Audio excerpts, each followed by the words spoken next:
Dans le jargon des gendarmes, c'est ce qu'on appelle une belle affaire résolue par la section de recherche de Lyon. Journée mondiale consacrée à la maladie d'Alzheimer, elle concerne 900 000 personnes en France. Enfin, le Saint-Marcelin ou la rigotte de Condrieu, bientôt copiée par les Canadiens. En tout cas, leur AOC est aujourd'hui menacée. Une affaire de braquage résolue en un temps record. Vendredi dernier à Corba, 4 hommes encagoulés et munis d'une clé de mécano barrent la route à un camion et volent plusieurs palettes de matériel de la marque Apple. 10 heures plus tard, 2 d'entre eux sont arrêtés par les gendarmes. Sur la base de renseignements, nous arrivons à avoir comme information, à connaître donc la plaque d'immatriculation qui nous permet en fait de retrouver assez rapidement, il faut le dire, et par un peu de chance également, le véhicule proprement dit. Nous le retrouvons en fait dans l'Isère, dans le Nord Isère, et nous l'identifions rapidement comme étant un véhicule faussement immatriculé. Nous nous dirigeons vers le premier appartement qui nous paraît un petit peu suspect, et là, en regardant juste par la fenêtre à côté de la porte d'entrée, on s'aperçoit qu'on découvre la caverne d'Ali Baba et toute la marchandise. Un butin d'une valeur de 400 000 €. Reste aux enquêteurs à retrouver les 2 autres membres de l'équipe. Une information judiciaire a été ouverte. Je pense qu'il faut beaucoup plus communiquer sur la possibilité d'accueillir les patients dans des accueils de jour. Parce que pour les familles, c'est vraiment un moment où ils peuvent lever le pied. Améliorer la prise en charge des malades d'Alzheimer, notamment grâce au développement des accueils de jour comme ici à Villeurbanne, c'est un des objectifs de la journée mondiale consacrée à cette maladie. L'occasion aussi de faire le point sur l'évolution des traitements.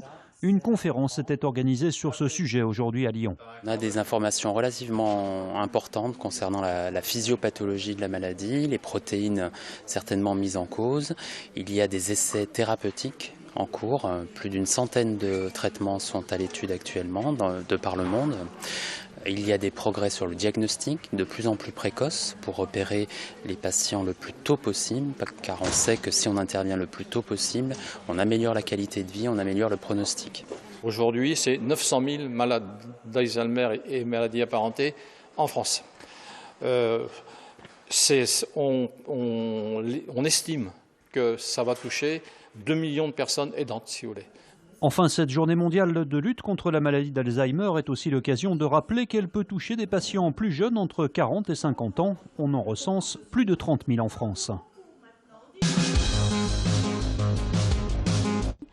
Une centaine de directeurs de lycées et de collèges de la région se sont rassemblés devant le rectorat lyonnais aujourd'hui.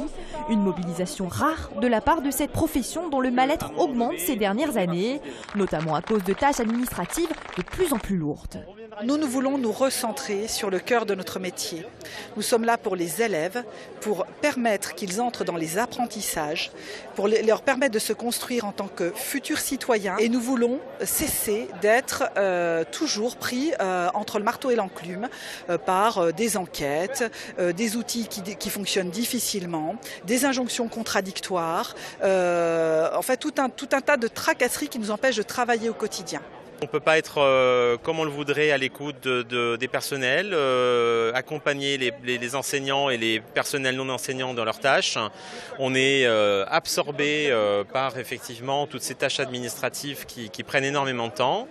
Et ça a aussi un impact sur notre vie personnelle, puisque moi je passe entre 55 heures et 60 heures par semaine dans mon bureau. Les directeurs d'établissement ont remis cet après-midi à la rectrice un courrier destiné à la ministre pour lui faire part de leur insatisfaction. C'est un fromage qui peut être copié si ces accords passent.